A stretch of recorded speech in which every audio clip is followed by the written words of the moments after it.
We're going to give you the presentation today. My name's Mark. I oversee the retail service side of the bank and also the training components of the bank, which both kind of touch on this topic. My name is Jocelyn Sabelli. I work in learning and development, so I onboard our new hires, I help with our current staff, training new procedures or things such as fraud that comes up. And then also Mark and I go to communities such as senior centers, but also schools, and teach all sorts of bank-related topics. Yeah. This started with more of an internal focus with our staff as an annual training around fraud and information security, and then we noticed more and more information coming at us. And I'm sorry to tell you, the bad news of it is that it's not shrinking or going away. It seems to be growing and finding new versions of things to kind of, try to get our money and information. So we decided it was important for us as a bank to get into our community, to go beyond our employees. We're going to help our customers, of course, but we also are interested in just genuinely helping our community. So if you're a customer, we appreciate that. If you're not, we're still here to help. And that's why we're here. So let's jump in. We're going to talk about a couple of different things today, and we could honestly present for probably a few days on this. So we're going to keep it kind of light and simple and high level. We will provide a few examples of specific scams that we are in tune with, that we've heard about as a bank, and we'll share a few real stories. Jocelyn's going to kind of jump in on a few real stories of people that have been affected by scams. And so hopefully those examples give you some of the senses of red flags that you might be watching out for in your life to protect yourself and people you care about. We know it can be a little bit scary, so one of the things we're hopefully going to accomplish today is reducing that fear a little bit by sharing a few simple tips. In my opinion, there are a few simple things you can do in almost any scenario to protect yourself, so that's comforting. And a lot of these scams require us, the participants or the victims, to literally hand our money over to somebody or give them something. They're actually not that great at breaking into your account and stealing it from you. What people are getting really good at, the fraudsters, are tricking us, convincing us that something is real and that we have to give them our money. So if we get good at sensing those red flags and those things that just simply don't make sense and slowing it down, we can protect ourselves very easily. All right. Any questions before we get started, or expectations or hopes for today? Ready for the ride? Here we go. All right, thanks for joining us, honestly. This information, by the way, where does it come from? So this booklet that you have is a nationwide program. It's from the FDIC, who is one of the main agencies in the banking industry, and also from the Consumer Financial Protection Bureau. So it's basically an agency that's here to protect you, consumers. So some of the information comes from this, but as a bank, we get lots of resources. So rather than provide one source, we've also captured some information from a government website called ic3.gov. This is a great website that you should know about. ic3.gov, you can visit it to learn information. You can visit it to report actual incidents. And we get reports back from the government on actual numbers. So we'll share a little bit of that with you. Great question. It's ic3.gov. Is it in HIP.gov? I believe it's in the resources, but it's worth writing down. Yeah, ic3.gov. And we can grab some pens. Jocelyn, do you mind checking the drawers in the back? See if we have any pens back there. Of course. Great resource. One of the benefits, if we get better as a society of reporting these issues centrally, is that we have a better big picture of what's really going on. We also get training materials sent to us as a bank, so we'll share a few tips from and stories from our training materials that we have access to. Who's at risk? One of the things I want to make clear is everybody's at risk. The booklets you have, I get a little offended at the title. It's Money Smart for older adults. Well, who's older? In the world of HR, it's defined as 40 plus. So anybody who's 40 years of age or older is considered an older individual, right? But I would argue that the information in that booklet, the information we're going to talk about, is relevant for all ages, all demographics, all education levels, all careers. There's nobody that is immune to this topic. And we've seen that as a bank. I can't share customer-specific stories and details, but I can tell you we've had people with doctorates be affected by a scam. So there's no level of education or career that protects you from this. So who's at risk? Unfortunately, everybody. And that's really what I just kind of talked about. What are we talking about? Financial exploitation. It's really people trying to get your money, trying to get your information, trying to trick you into giving them something that you have. And so that's really what we're talking about. Some people call it fraud, some people refer to it as scams. So however you refer to it, that's what we're going to cover. Some stats. I mentioned IC3.gov. So there it is up there. This is from IC3. They give us a big report, over 100 pages of data. So we like to boil it down and just make a few quick points for you to emphasize why we're here. Total damages. Wow, 12.5. One of the things Jocelyn will highlight in a few minutes is that that is what we know. There are many incidents that go unreported because people are embarrassed, they're ashamed, they feel like they've done something wrong. So that is what we know, but there's probably more. Over here, we have a chart showing trends of the last 5 years. In the last 5 years, we had over $37 billion in total damages. It's pretty significant, so this isn't a small thing, and that's why banks like us are trying to get in front of our communities. The red line is the actual losses, damages that people incurred through scams and fraud. So obviously you notice a trend there that we don't like to see where the red lines are going up and up and up. I observed something else that I want to point out. I don't know what to call that, the gray, whatever it is, I'm a little colorblind. That hasn't as steadily increased. That's the number of complaints. So if the number of complaints is relatively even and the number of damages or the amount of damages is significantly increasing, what can we take from that? The criminals are getting really good at what they do. They're getting really good at being patient, looking for big hits on their fraud attempts. They're kind of moving away from, Craigslist posting and making $50 off of scamming somebody. They're looking for big hits. Jocelyn's going to share a story where it really emphasizes that. So that's why we want to be careful, because we don't want to see anybody lose a significant amount of money, and not be able to get that back. Why are some older adults at risk? Well, there are various reasons, but the general sense is that as we age, we may at some point have a medical incident and need somebody to help us out with different things in life or finances. It's not uncommon, that as people age, there are other individuals, helping out with life. And that by nature can lead, sometimes to these incidents. But overall, I think everybody in the community, every age level is a target of scams and fraud. And we've actually seen in younger demographics a huge uptick in damages. Who are the people we should be watching out for? Well, unfortunately, again, this is a little scary. It could be anybody. A scammer could come in the form of a stranger who attempts to call you on the phone, who attempts to email you, to your email account. Could even go to a community event or knock on your door and claim to be a construction person, offering home repairs. So there's a lot of different versions of this. We're not here to tell you not to trust your friends and family, because you know who you can trust. But especially with a new relationship, you want to be a little bit careful about who you trust and how much you share with newer relationships.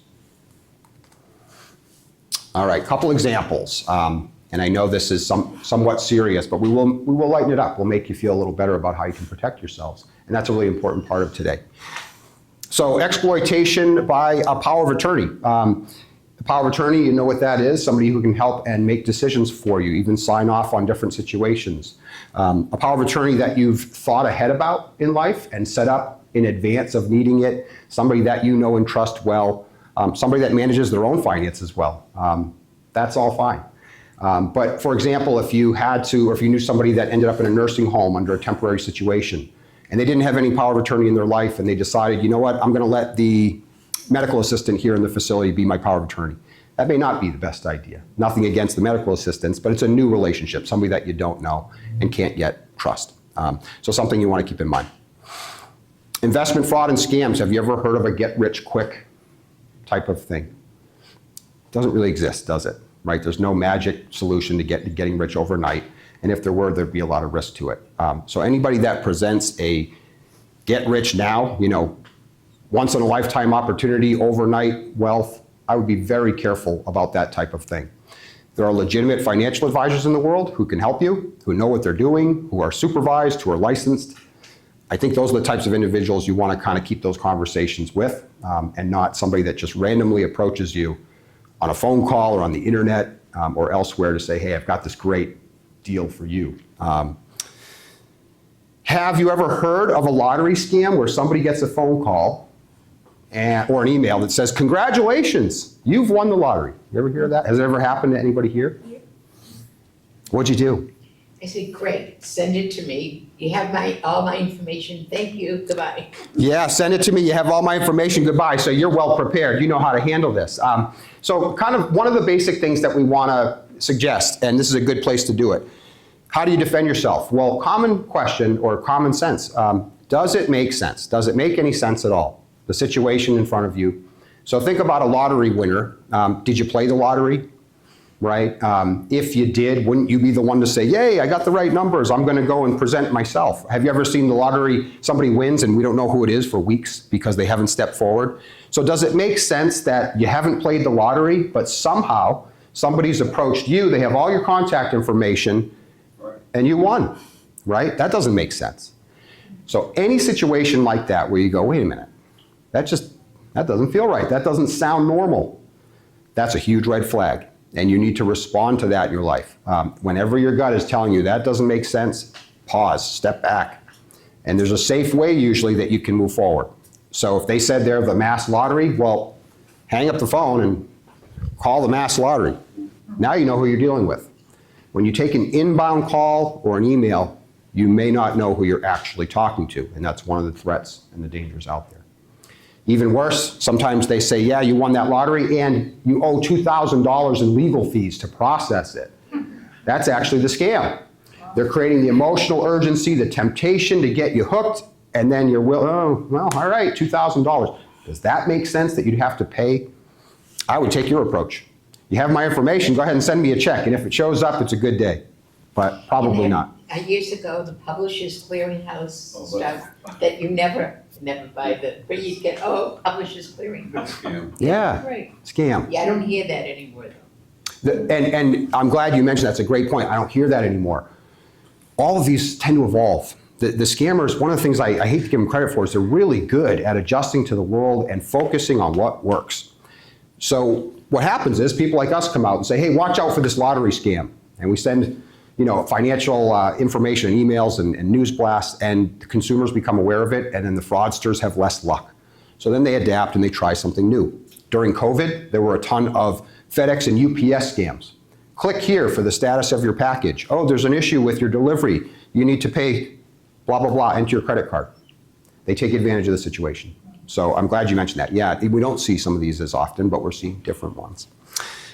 Anything by telephone, computer, internet, that you're not 1,000% sure of, you do want to be careful, especially when people are reaching out to you. My parents the other day, my mother got an email that said, oh, your subscription has been renewed. And she looked at my father and said, I thought you were going to cancel that. And he said, I did. And I said, delete. If you're sure you deleted that, who knows, delete. And I know that sounds strange because we're tempted to react to all these messages we get. But if you didn't ask for it, you didn't expect it, you can peacefully move on and it's probably going to be just fine. All right, same with phone calls. If you're getting phone calls that you don't know, don't answer them. You know what the fraudsters do? They move on to the next target. They don't try calling you 10 times. The other thing to look at is if you get an email, go up and look at who's it been sent from. And if it's not like a bank or something like that, and it's somebody's name at gmail.com, that's all scam. Yeah, if you don't trust the sender, that's a huge red flag, and I'm going to add to it. We've even seen them get better at taking over email accounts and then sending a message from somebody that you know. So that's something to watch out for. So it's that basic question of, did I expect this and does it make sense, right? If I get an email from Jocelyn tomorrow saying, hey, Mark, click on all these links. Well, I didn't expect that from Jocelyn, and I'm going to pause, honestly, in today's world, even though I know Jocelyn, even though it came from her email. It's just kind of going with the basics. If you expected it, that's fine. But if you didn't, slow down. Jocelyn's going to take it over, share some real stories, and I think these really help to make the point. These are actual stories that we received from a federal crime report from NASDAQ. Yeah, this is Steve, real person, that's his real name, and a real victim. It kind of resonates with you a little harder when you're seeing a real person, hearing a real story, rather than these crazy numbers of losses and statistics. It helps when you see a real person. Hopefully it'll stick with you a little bit more. So Steve received an email from Geek Squad renewing his computer security. It was just a receipt of the transaction. He said, great, clicked on it, and he said, I think they overcharged me. My bill went up. not a big deal, let me just call. And he called the number that was conveniently in that email receipt. He called, he received a very friendly customer service representative, and they said, you're right, we definitely overcharge you. Let me help you refund. You have to fill out this form. We can send it back. We need this. And Steve's like, that's a lot. I'm not sure if I can do that. And the customer service representative said, I can help you out. I can actually, if you let me into your computer, I can move the mouse. I can get you to the website. I'll help walk you through it. No problem at all. Steve said, great, that would be awesome. Appreciate the help. He did let the representative into his computer where he had all his usernames, his passwords all stored on his computer. And the person took all that information, was able to log into Steve's bank account and transferred some money around and said, oh my gosh, I just deposited $20,000 into your account. I don't even know how that happened. I meant to refund you. I don't know how I did that. I'm gonna lose my job. I have kids to feed. Please, I just need you to wire that money back to me. Here's the account it needs to go into. I need to keep my job. And Steve is very empathetic. He believed it. He felt bad. He didn't realize he wasn't really talking to Geek Squad. The email wasn't actually from Geek Squad. This was all a big game, right? But he felt bad for this person, so he went to his bank. He attempted to wire the money, and the bank actually said, we're not going to send that money. That doesn't sound right. And so Steve went back to this person because he had his information now. The person's calling, hey, did you wire it? Did you wire it? He said, my bank won't let me. They think something's up. And this person who was very helpful and then, was stressed about this situation said, became threatening, became angry, said, I have access to your account. We'll take your money. We'll take all of it. We will destroy your life if you don't get us this money. Go buy gift cards. Send us the gift card numbers. And they kept calling him, more money, more money, more money. And Steve, felt very trapped. And he got up to $12,000 lost before somebody was able to intervene and he was able to get help and realize it was okay to stop contact with them. And this is a version of a customer support scam. And according to the IC3, which was the FBI's Internet Crime Data Center, 40% of tech support scams are reported by individuals over 60, and that's just what is reported. It is assumed that a lot of these go unreported, unfortunately, and we do see a lot of those older adult cases go unreported. And then a couple more scams we'll get into. Quick question for the group. So if we actually had a subscription to tech support from Geek Squad and we saw a pop-up, or we got an email or phone call claiming to be Geek Squad asking to get in our computer, how could you be safe about that situation? Pick up the phone and call? Yeah, call them directly. So that's one of the things I want to take away from today is that in any situation you're not sure about, stopping the communication that's come to you is really important because I don't know. They can spoof caller ID, they can fake email accounts, but when I hang up and then call the Geek Squad, I now know who I'm dealing with. All right, so that's just one of those tips, whether it's Social Security, the FBI, whatever it is, whoever it is, that's a great step you can take of just stop it. Yeah, it started with that email, that receipt, and he looked at it and he said I was overcharged, which is a reasonable concern, right? And all he had to do was go to Best Buy's website, they host Geek Squad, look for the number, and if he called that number, it would have ended there. But he read the number in the email. So a big thing we always say, if you don't trust the email, trust nothing in it. So if you think this information's wrong, assume the phone number's wrong, assume the contact information is wrong, and find it in a trusted way. That's a good way to go about it as well. If you don't trust that email, why trust any part of it, right? Some other scams. So have you heard of a grandparent or imposter scam? You've gotten one of those. And I lost $1,000. Really? Yeah, they're scary and they're very convincing. They usually call you and they kind of mimic their voice. They pretend they're crying, Grandma, Grandpa, I need help. It's your grandson or your granddaughter. I need help, please. They ask for money. They make up a situation. I'm hurt or I got arrested, something. I need you to send me this money. And unfortunately, people do lose money from it. It can be convincing. And they had me go to Home Depot and get credit cards. Wouldn't you think Home Depot would think that I got 2,000, I got two, I would say something, are you sure about this or something? Yeah, a lot of retail stores are starting to educate their staff and require them to take tests regarding this stuff, but unfortunately sometimes it isn't it isn't stopped. But a lot of retail stores do have policies in place to stop large purchases because of that. A good point is usually most places don't ask for gift cards for payment.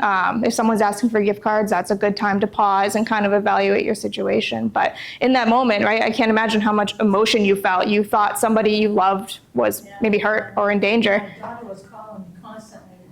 I didn't tell her, because they said, don't tell anybody. Yes, that's the big thing too. They always say, please don't tell anyone. I'm trusting you. I'm trusting you with this. Please don't tell my mom. And in your heart, you think of, I'm so happy you came to me. I'm so glad you feel safe with me. Of course, I'm going to keep your trust. And unfortunately, they broke your trust, right? Not the actual person, but you wanted to help. And that's a big target is empathy. They feed off of that, and it's sad. Afterwards, I realized all the wrong things because they said, my grandson had been drinking. Well, I knew he didn't drink, and different things like that.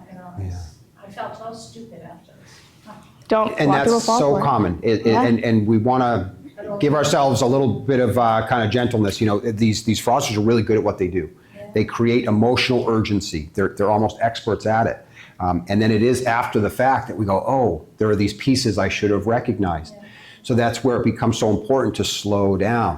When we have somebody reaching out to us, the faster we act, the more mistakes we're going to make. And so in that example, I'm going to try to call, even though they said not to. Who do I trust, my family or this person calling me that I've never spoken to? So you want to kind of fall back to who you trust. Why gift cards? They're untraceable. And then they told me to put them in a shredder.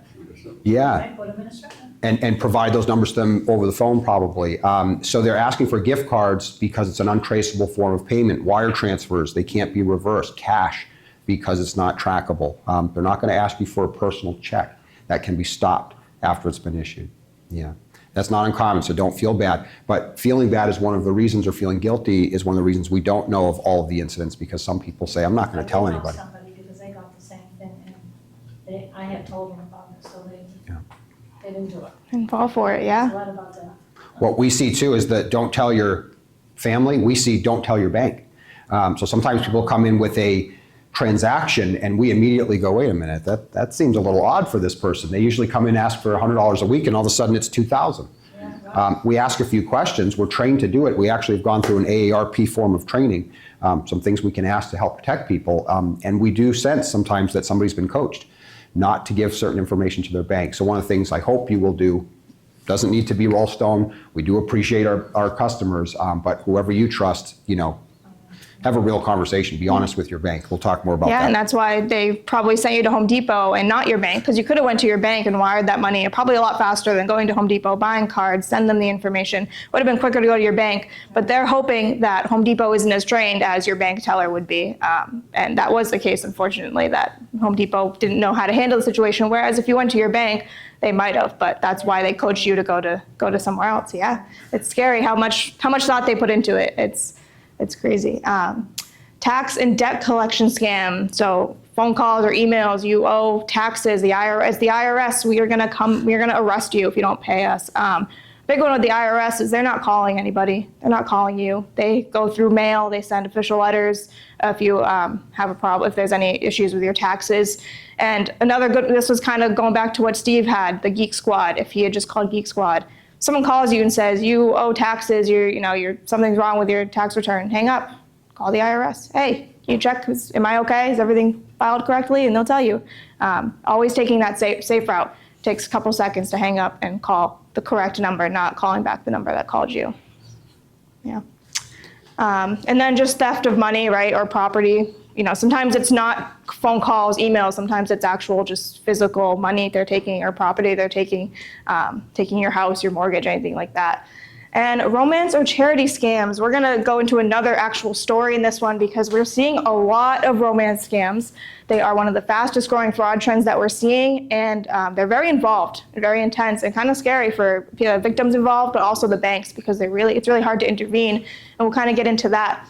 So Debbie had unfortunately lost her husband, and after a long time of grieving, her friends encouraged her to try dating again, or even just talking to somebody. It doesn't have to be a relationship. And she did make an online dating profile. She said, I want to try it. Let's see what happens. And she talked to a couple people, and then she ended up meeting a man named Eric, started talking to him. He was also a widow. He was a business owner, as was she.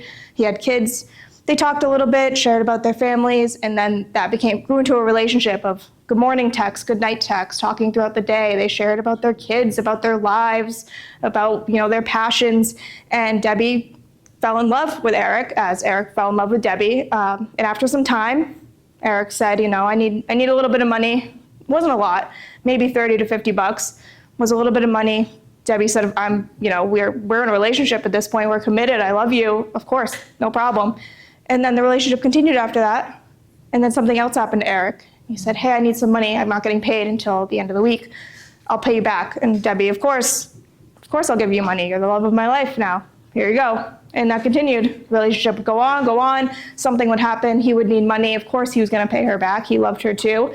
And it would continue in the relationship. Something always came up. He always needed money for something. Debbie would send it without a second thought because she loved this relationship. She even said that she felt like a kid again. Her phone would buzz and she'd run to her phone. She felt like a kid, get those butterflies in her stomach. It's Eric. I hope it's Eric texting me. She went through her savings. She went through her retirement. She asked her family for some money. She sold jewelry. And it was a 2-year relationship. And she lost over $1 million, if you hit next on that, over $1 million over 2 years. Right? Steve had one email, made a phone call, and ended up losing $12,000, which is a significant amount of money.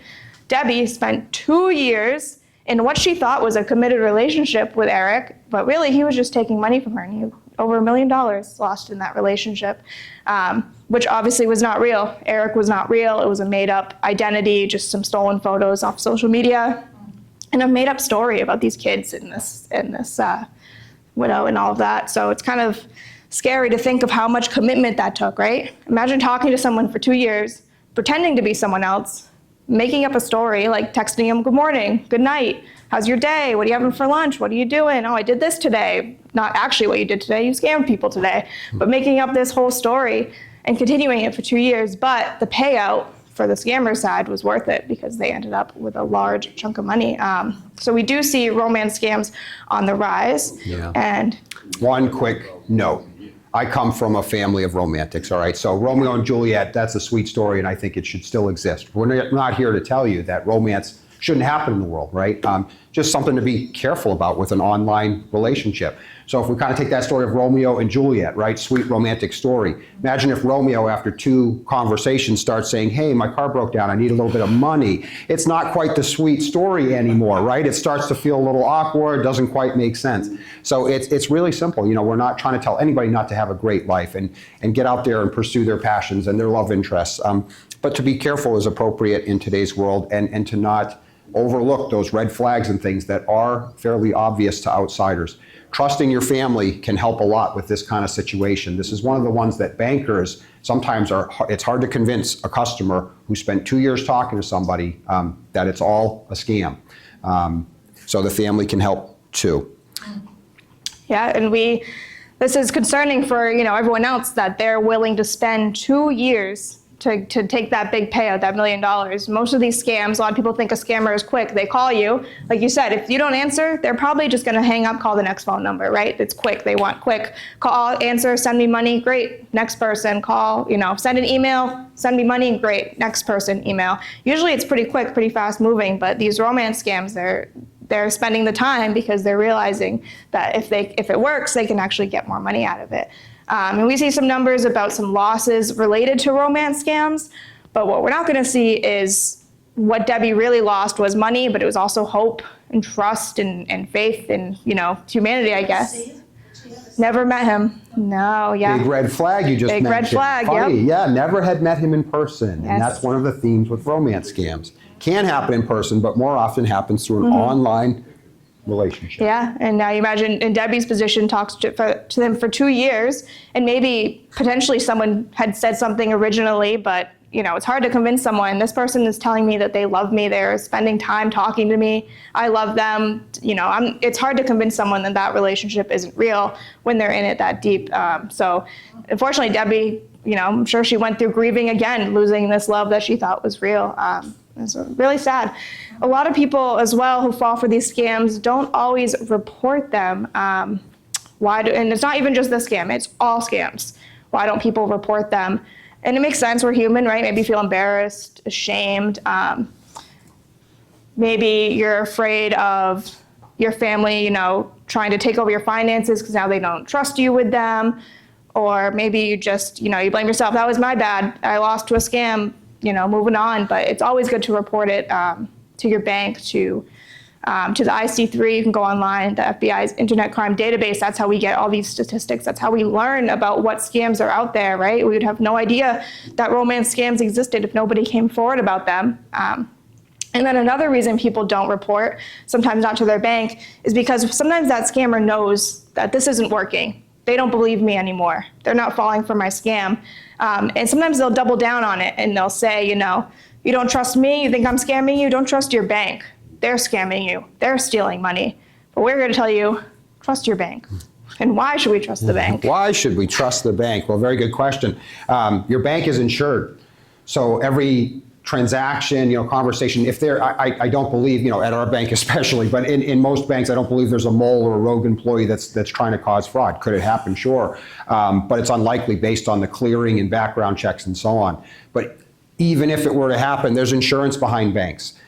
If I take a phone call and go buy a gift card at CVS and then send it to somebody through FedEx, is that an insured transaction? In no way. So that's one of the things you want to be really careful of when somebody's saying, can you give me your money outside of the bank?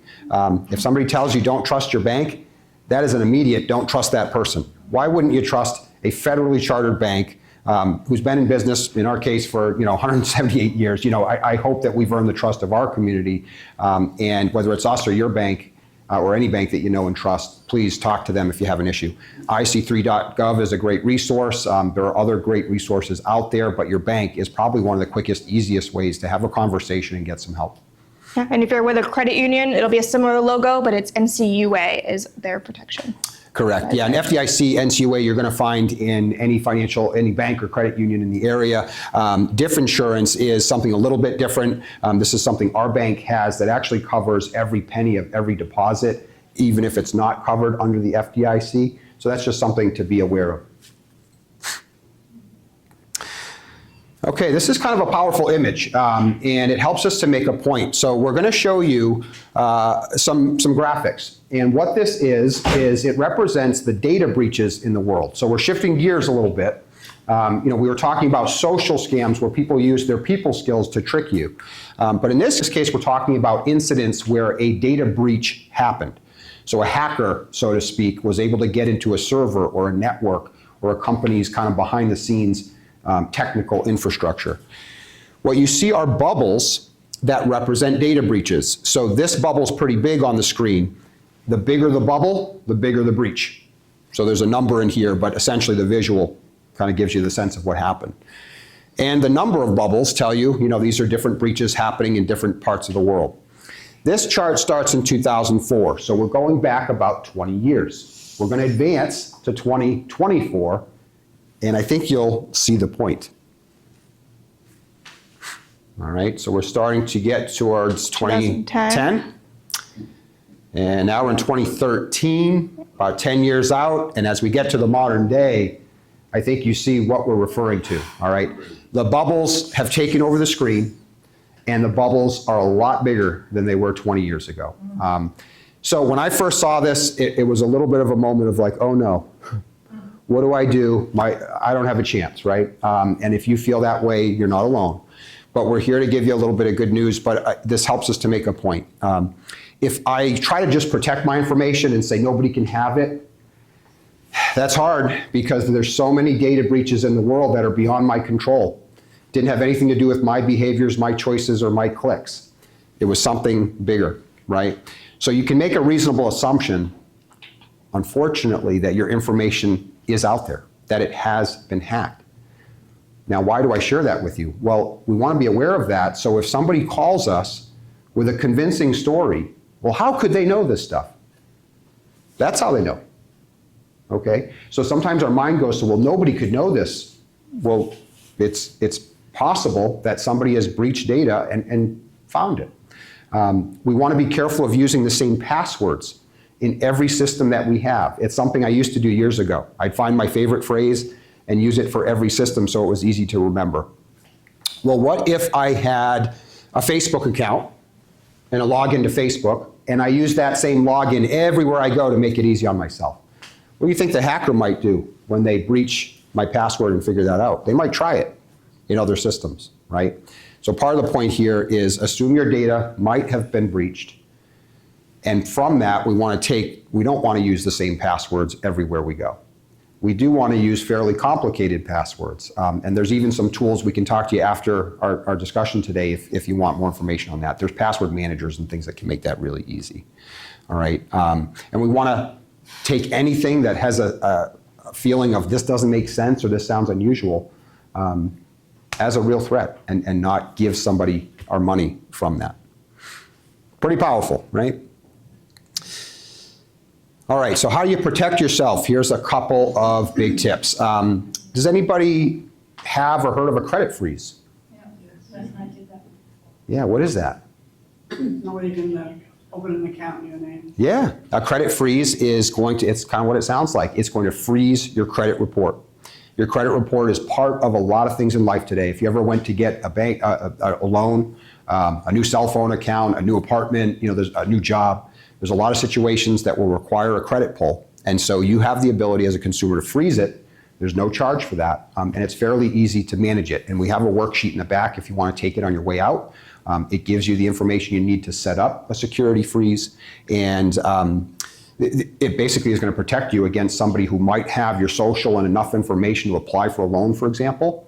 If they did that, they would get blocked. And I can tell you from my experience, the last car I bought about 2 years ago, I have a credit freeze, and I forgot. So I went to the dealership, we were making the deal, and they said, "Oh, Mark, I couldn't pull your credit, it's frozen."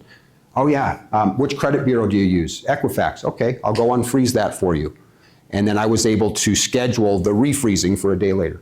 So it's really easy to manage. I had the same situation, buying furniture, got the store card, and they tried to pull my credit. It was frozen, so they contacted me, said we can't pull it.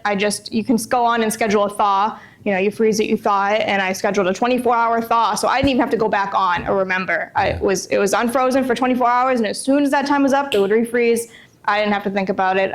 And I also get an email from whatever credit union saying, "Hey, someone tried to pull your credit report, but it's frozen. But just so you know, someone tried to pull your credit." So if it wasn't me in that situation, I would be aware. Maybe I should call my banks and double check that everything's okay because someone's trying to do So something. you're saying we should do this? Yeah, absolutely. Should Definitely freeze your something to credit. consider. Yeah, if you were, especially when you're in a part of life where you might not be opening new loans or new things that require credit, it's not very inconvenient.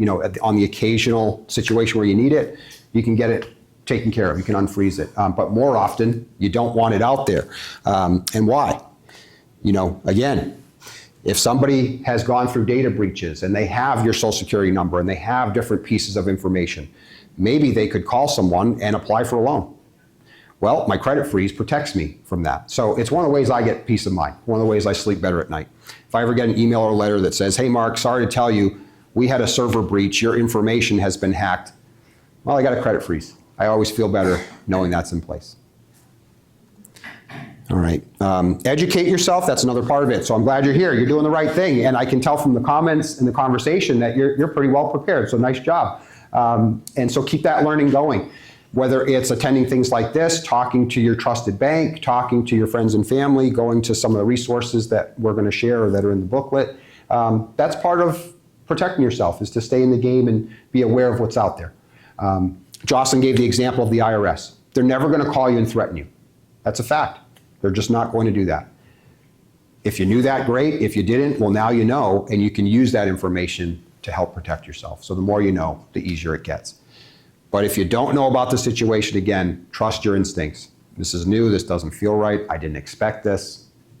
I'm not going to do it. I'm going to slow down. And be really careful with your online computer usage. If you're visiting websites, if you're logging into accounts, different passwords, for the different logins that you have. Strong passwords, not your kid's name and their birthday combined. It's not going to protect you the way that you want to. All right. Any email or text that you get that has a link in it, consider that dangerous. Links are sometimes placed to cause a virus or to cause spyware so that somebody can see what you're typing, including your logins, or to create that tech support pop up on your screen that Jocelyn mentioned. So a link can cause lots of damage. And Jocelyn and I do our employee training at the bank, and it is the #1 thing that we want our employees to take away from our training. Any link you don't trust, you should never click on. All right, so that's one really important piece of today. You get a text message or an email that says, hey, there's whatever's going on, click here. I'm not going to do that. If I don't trust it, if I don't know about it, I'm not going to do that. Even being careful of an unsubscribe link. An unsubscribe link, if I'm a hacker, is just another place to put a link in front of you. So if I don't know the sender and I don't trust it and didn't expect it, I'm just going to delete it and move on with my life. Sometimes 10 years ago, I'd be like, well, why? How did they get my information? How did they know that situation was going on in my life? How did they do it? I've given up. They're really good at coming up with lots of scams. And I'm really good at saying, not me, not today, delete. Goodbye. I'm going to go back to my happy life. Okay? I don't encourage you to get really frustrated and to try to be an investigator, because it's going to probably end with some wasted time. Just get really good at saying, this doesn't make sense. I'm not buying it. I'm not biting it. Move on with your day. And it's all going to be just fine. So if you hear any large prize or rewards, tax payments, processing fees that you have to pay up front, you want to be really careful about that. Watch out for checks, checks that are presented to you with an overpayment scam included. So any situation you have in life where somebody is looking to give you a check for more than they owe you and saying you can keep it, there's probably something a little off with that scenario. So you want to watch out for that one. And in your booklet, there's a lot of different scenarios and tips for things that you're going to want to watch out for. And so hopefully you find that information helpful. All right. So does it make sense? That's the biggest question we want you to take away to any situation, any scam that you face. If something is coming to you in any version, a knock on your door, an email to your home or to your account, a call to your home, whatever it is, if it doesn't make sense, I want to slow down. And that doesn't mean that you can't interact with the world, but you might pause and then find a safer way to pursue it. They told me not to call my daughter, but you know what? I don't know who this is. I'm calling my daughter, and I'm going to find out. I decided myself not to tell her, which was stupid. Oh, okay. I misunderstood that one. But if they instructed you to, that's like, nope, I'm not trusting this stranger. So if it's the IRS, I'm going to call the IRS. If it's Social Security, I'm going to call Social Security. If it's Geek Squad, I'm going to hang up and call Geek Squad. If it's my bank, well, there could be an issue with my account. So let me be sure I'm talking to my bank. I'm going to hang up the phone and then go visit my bank or call my bank at the number I know and trust. Yeah, and be aware of spoofed numbers. So somebody can call you and make it look like it's coming from your bank's trusted number. So you don't want to be on the phone with them, Google search your bank, look at your phone and go, well, it's the right number. Yes, you are my bank, because if you hang up and call back, you'll get the real, you call the actual number, you're going to get connected to the real bank. When they called you, they called from a different number, but they can make it look like on your phone that it's coming from whatever number they want to. Like I've gotten scam calls that have come from my own cell phone number. I'm like, I look at it, I'm like, that looks familiar. That's me. That's me. And it's funny because you think like, they didn't think that one through. They're very smart, but sometimes it's funny. Something like that will happen. And that's how we know that they can spoof numbers, right? Clearly I wasn't calling myself from my own phone. So just always be aware. Don't just look at the caller ID and trust what it says. Verify, hang up, call back. If it's really your bank, if your bank really called you for something and you hang up and call back, they're not going to, say, we're closing your account. That was rude. They're going to say, yeah, so, thanks for calling. Oh, you were unsure? That was smart. Good job. I'm glad you called back, There aren't many real situations in life that require 2 seconds of thinking. That's not very common, that situations require, like, you must do it right at this second. So most situations, even in a problem with your account or the IRS, you're allowed to take a minute, So yeah, good tips from Jocelyn. Yeah. I had about a month ago, if it makes you feel better, we're all victims. About a month ago, I got a phone call from somebody that looked like a place I had a relationship with. And so by the caller ID, I said, oh, it's so-and-so calling. And I picked up. I kind of forgot some of my own training. And then somewhere in the conversation, they said, we need you to give us your login to your account because we're trying to resolve something. And I went, wait a minute, if they're an employee of that place, they would have access to this. Doesn't make sense. geez, I almost fell for it. And I do this training and talk about it all the time. So anybody can kind of fall victim to that, but at some point, if you feel uncomfortable, trust your gut, trust your instincts. Another example, just to emphasize the links, about 3 weeks ago, I was driving up north, 495. I went through the tolls. This is one of those, how do they do it? I don't know, so don't focus too much on that. About 2 hours later, I got a text message claiming to be the Easy Dot of Massachusetts, the toll booths. Your payment didn't go through, your Easy Pass didn't register. We need you to click here to supply your credit card for payment. Almost fell for it. Almost fell for it because I had just gone through the tolls. It kind of fit life, but then I remembered what we teach. I didn't expect that text, and it has a link. Links are bad. I'm not doing it. I went to the state's website, right at the top in big yellow letters, watch out for text scams. We've been getting reports from many consumers of these issues. Oh, good thing I stopped and then went to the safe place that I trust, and then there it is, right? So it can happen. How did they do that? I don't know, and I've given up on that part. I'm just going to move on with my life. Okay? Do you have questions? Because we love to hear questions or any stories or anything before we kind of keep going, because your questions are sometimes the best place to jump in. I know there's donotcall.gov for phone stuff, and that needs to be renewed like every 5 years or whatever, okay? So Yeah. I do that. Is there a donotemai.gov site as well, which they should have, that, Not that that I I'm know of. aware of. Yeah. Yeah, that's a good question. Is there a way to just say, never ever email me? So just bouncing off that, one of the problems we run into is the scammers don't follow the rules, and they're not required to follow the rules. So even if we say, don't call me, even if we could say, don't email me, that's even a more confident place for them to jump in, because they might say, well, I called you. That must mean that I'm one of your legitimate relationships because you're on the do not call list. So if we could, I don't know that it would help, because if they get your email from a list, from one of those data breaches, they might try to use it. what I've been doing, and my son, who's into this stuff, said, do not do that anymore. I would go click on, not a link, but I would go to unsubscribe, thinking, oh, well, I won't be bothered, but it comes back. It Yep. keeps coming It back. keeps coming. So he says, do not do that. Just delete it. Delete, delete, delete. If you don't know it, just delete it. Don't even take the time to go in to say unsubscribe, which I had been doing. Yeah, I agree with that. Just delete it, or if you really don't want to keep seeing it, a lot of email accounts, you can right-click or use other features to block the sender, which is different than unsubscribing. So that's what we teach our employees. We would encourage people, if they don't know it and don't like it, to block that sender, but not actually click the unsubscribe link, because that might be a trick. Yeah. Question? I have a question about passwords.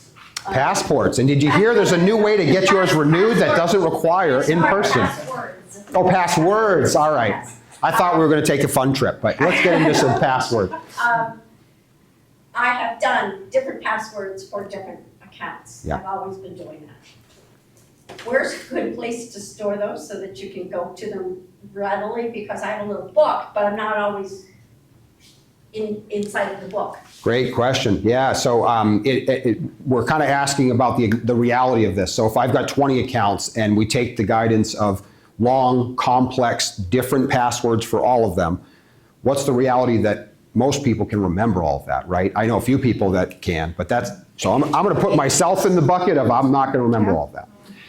So how do we keep it safe? Well, a couple of ways. One is that technology helps. So there are password managers, password vaults that you can install on your device. So one suggestion might be, if you have a smartphone or a tablet or a PC, you can install software that not only keeps your passwords for you, but it can even create really complex long passwords when you need a password created. They look like VIN numbers, and you don't have to remember it. The app will. So that's one way you can do it. Now let's say that you wrote everything down on a piece of paper.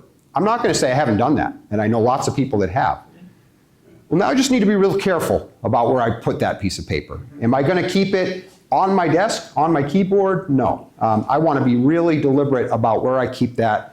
I don't want it laying around the house if I have cleaners coming through. Our employees, wouldn't be allowed to leave a sheet of passwords and usernames out on their terminal. So that's a reality you have to kind of think about and be careful with. How do you know what's a valid site, though, to go in Yeah. and store your passwords? That's what concerns me the most. Yeah, that's a good question because one of the other unfortunate things about these talented hackers is they can even buy websites and create websites and put them on Google. So we're searching and not even sure if we can trust that. Some are even paying, to be at the top. You might want to talk to your bank. That might be one of the ways where they can help make some suggestions around that. Well, then we can talk. Yeah, well, thank you. I wasn't sure. So we can have a chat. We can sometimes the technical resources in the area, could be helpful. There are anything in the app stores. So if you're going through your smartphones and tablets, typically the apps in the app stores are vetted apps. There's a process for them to get where they are. They can't just create a fraudulent app and then put themselves in front of you. So a lot of those things you would find in an app store I'd be okay with. I'd be careful about just an internet search and a click. Yep. A lot of times, the antivirus software like Norton and McAfee have password vaults that you can use for there, as well as Yep. Apple has their iChain password, which is pretty secure. Yeah, if you have an Apple device, the built-in software works pretty well. And there are these bundles and things that come along with other security pieces. It's becoming a common thing. You just want to look for the source to be legitimate source and not just XYZ website. Yeah. Don't trust them. What I especially wouldn't do is an email that says, hey, keep your password safe, click here. Right. Yeah, good question. I'm going to see if you have more questions. I want to just highlight this one. So what do you do if you have been scammed or hacked? No shame. There's a lot of people. You just saw, billions and billions of dollars, many, many victims of all different demographics of life. So there shouldn't be any shame involved. The important thing would be talk to somebody about it and get some help. We want to stop what happened. We want to see if there are things we can do proactively to protect ourselves and even learn from it and help others learn from it. So don't be ashamed of it. Go talk to your bank. If there's somebody there that you trust, they will have information to help and resources to help, or there's information in that booklet. But the really important thing is to do something with it and not just wait until the next person comes at you and tries to get money. Yeah. I told people about mine, and it helped them because somebody did have the same thing and knew it wasn't right. Yeah. Because I had told her. And also we did have the police come to our church and explain all that kind of stuff. And they had examples just exactly like mine, so I was glad about that. Right. There's somebody here, about 10 years ago, she received a phone call, her husband answered it, and it was supposedly her grandson calling from Mexico with a bad cold or whatever. And so the husband turns to the wife and says, oh, it's Benjamin calling. He gives the name, so now the person on the phone says, oh, I'm Benjamin, grandma, whatever. Yeah. And she sent, I think it was either $10,000 or $12,000, and she never got that back. There's somebody here in town that, Wow. yeah. It's a scam that has affected a lot of people because we love our families, You do and so I do anything anything, for your yeah, kids. do anything for my kids, right? And so that you could see where somebody would fall prey to that. Sometimes little cues will tip you off. We had somebody in one of these classes say, I'm Meme, and they called grandma. Nope. Your grandchild forgot how they refer to you? Nope, doesn't make sense, click. And you can have that kind of confidence in today's world to say, nope, I'm not gonna fall for that one. Yeah, bank employees, bank tellers, a big part of their job is, helping you protect your money, and they are trained. Our employees are very well trained. We do this type of training with them, but that's part of their job as well, and they also get experience from seeing it. But don't be afraid, to go in and be like, hey, I think my grandson's in trouble, even if you're not sure this has anything to do with your bank. Go in and ask, or you get a random check in the mail, and you're like, I didn't expect this check, but I want to deposit it. Let me run it by my bank. Use them as a resource. They want to help you. They're storing your money, and they want to help protect it. Sometimes you go in your bank, you ever withdraw money, and they ask you a lot of questions, and you feel like, come on, want to spend my money. They're asking those questions because they're trying to help you. And they don't care if you want to go spend your money at the casino. You say, I'm taking out 10 grand, I'm going to the casino. They're going to say, cool, have fun, win big. But if you say, I'm taking out 10 grand, I got to send it to my grandson. I guess he went to, he flew across the country, he's hurt. And they might say, all right, that sounds really dangerous and sad, but let's just talk about it real quick. How did you find out? They're going to ask you questions. It's not that they want to keep you from your money. They want to keep you from losing your money to something that, is a scam. I'm glad you made that point. Yeah, the bank's not here to tell you what to do or judge your spending. We are here to guard your account and to protect you from scams. So that's where our questions are coming from. We're in no way trying to tell people, don't do this or that with your money. The casino's a great example. Do I think it's the best choice of your money? I don't know, but that's your choice. As long as it's not a scam, I'm okay. Everyone has a cell phone today. They say, well, hold on, I'll call you right back. They call back on their cell phone to see if it's really your grandchild. Yeah, we all have these cell phones now, a lot of us. And so if I get a grandparent scam call, I might, even while talking to them, text my grandkid, you good? They reply, yep, why? Click. All right, and I don't recommend trying to go to war with these callers and scammers. You're gonna end up frustrated. You might even give up some information in the argument that you didn't mean to. They're really good at extracting information. So I know some people that pride themselves on, having a 2-hour phone call with a fraudster. I don't recommend you do that. I don't recommend you do that. Maybe they hear a name in the background. Maybe, it's just the faster I move on, the better. And I hate to say they're just going to move on to their next target.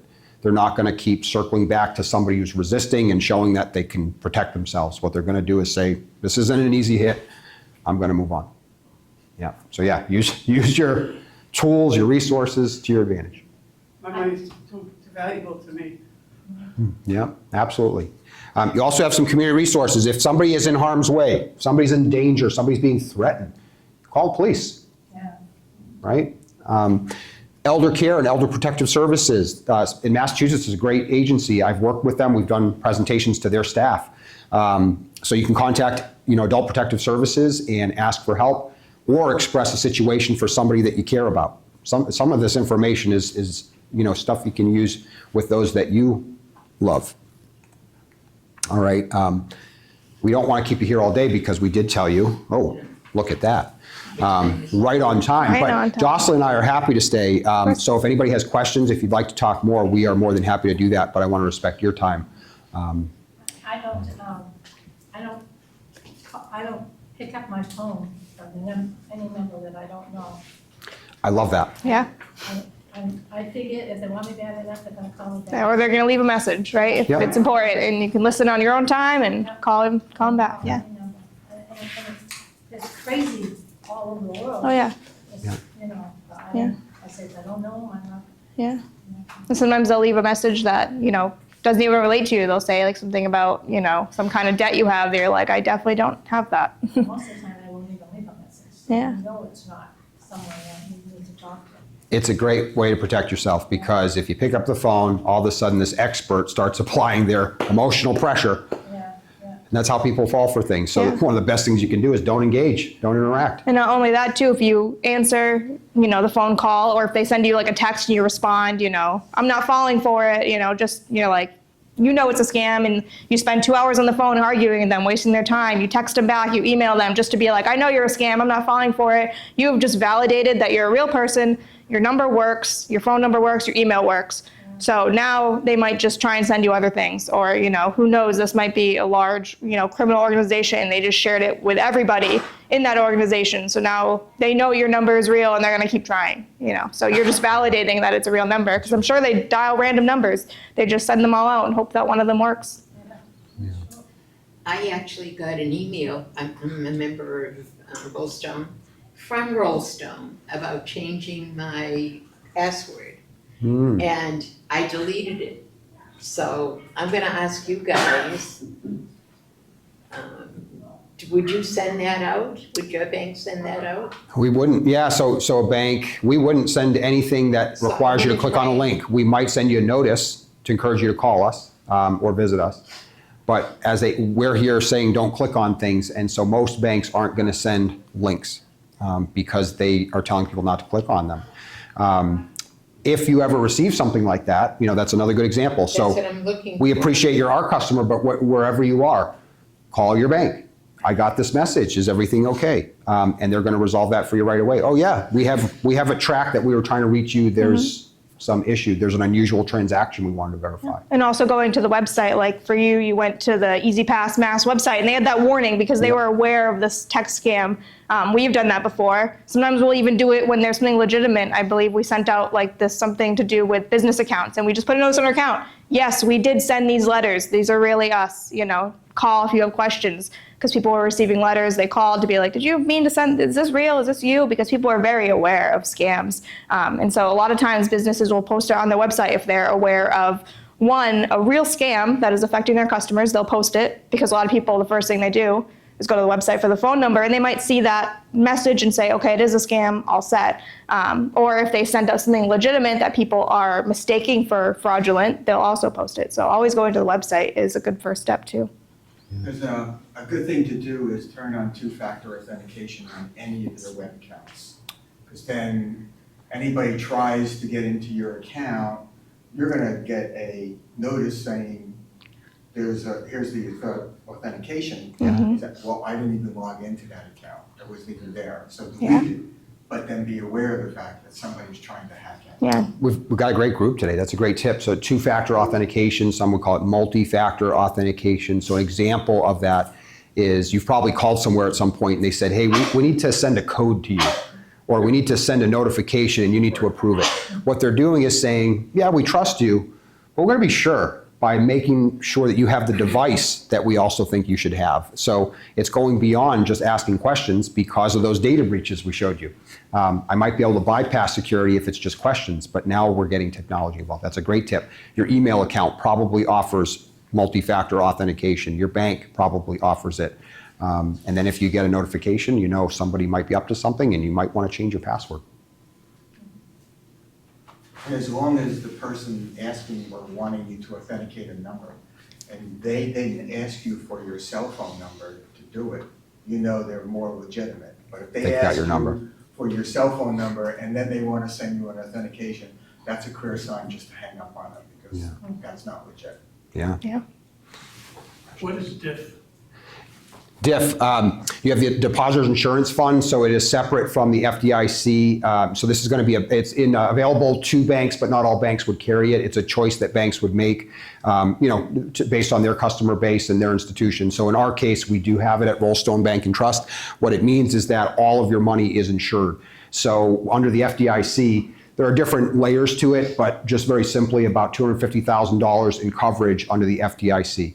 Under the hypothetical that the bank has some kind of issue, and that its customers have to get paid out from insurance. And there was an incident of that this year. Silicon Valley, or last year, Silicon Valley on the West Coast had an issue.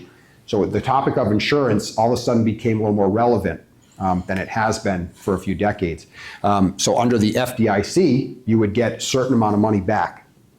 If you have a joint owner, it's going to add coverage. If you have an IRA, it's going to add coverage. So there's some other pieces to that. But if you have FDIC and DIF, every penny's insured. There's never been a penny lost at a bank that had DIF insurance. Yeah, so something to consider. I would say as a selling point for Rollstone Bank and Trust, it's one of the added values for our bank, but I can't say we're alone. There are other institutions that have it, but not every bank does. It's a choice the bank makes. Kind of like your own personal choices with insurance. How much do you want to buy? There's a cost to it, but if it's worth it, if it's valuable, makes sense. Is it probable that they might look at FDIC as a legitimate versus it not being one?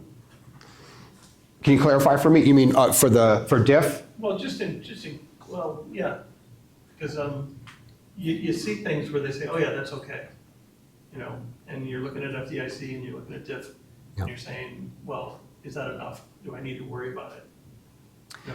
So the kind of the hypothetical of, or the test of it, how do we know Yeah. it's good?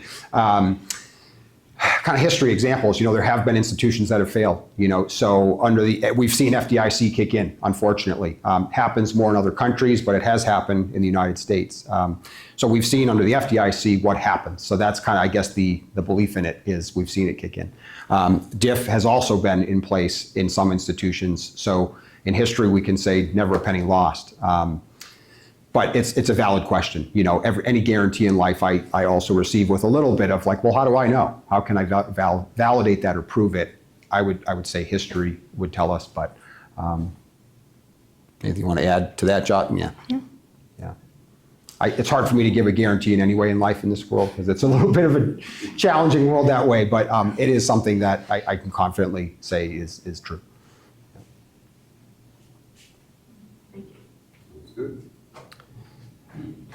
You're free to go. We're not holding you hostage here, yeah, but if you have questions, if you want to talk more, we are more than happy to do that. Yeah. Thank Thank you. you. Oh, thank you. Thank you. We're very happy to be here.